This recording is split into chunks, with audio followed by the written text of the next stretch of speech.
যুগের তাৎপর্য হল দুই। যতক্ষণ আপনি পৃথক, আরাধ্য পৃথক, ততক্ষণ যুগধর্ম থাকবে। গোস্বামীজি রামচরিতমানসের উত্তরকাণ্ডে এই বিষয়ে চর্চা করেছেন। যখন তামসিক গুণ কাজ করে, রাজসিক গুণ অল্প মাত্রাতে থাকে, তখন চারিদিকে শত্রুতা এবং বিরোধ ভাব দেখা দেয়। এইরূপ ব্যক্তি কলিযুগীয় হয়, সে ভজনে অক্ষম হয়।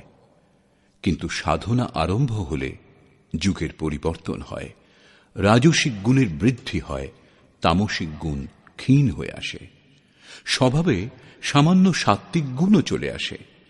হর্ষ এবং ভয়ের দ্বিধা অন্তর্মনে চলতে থাকে, তখন সেই সাধক দাপর যুগের অবস্থা লাভ করে। ক্রমশ সাত্ত্বিক গুণের বাহুল্য হলে রজোগুণ স্বল্প মাত্রায় থাকে, আরাধনা কর্মে আসক্তি হয়। ত্যাগের ক্ষমতা লাভ করে ত্রেতা যুগে এইরূপ সাধক বহু যজ্ঞ করেন।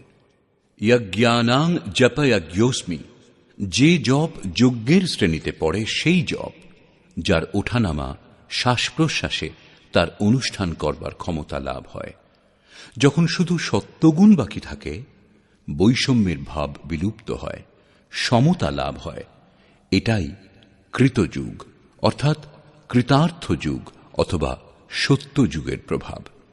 সেই সময় প্রত্যেক যোগী বিজ্ঞানী হন, ঈশ্বরকে সম্যক রূপে জানার যোগ্য হন, স্বাভাবিকভাবে ধ্যানমগ্ন হওয়ার ক্ষমতা তারা লাভ করেন।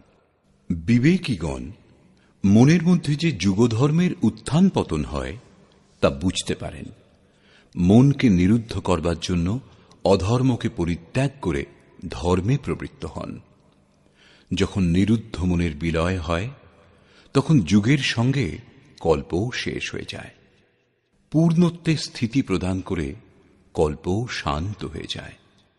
একেই প্রলয় বলে, যখন প্রকৃতি পুরুষে বিলীন হয়। এরপর মহাপুরুষের যা অবস্থিতি, তাই তার প্রকৃতি, তার স্বভাব।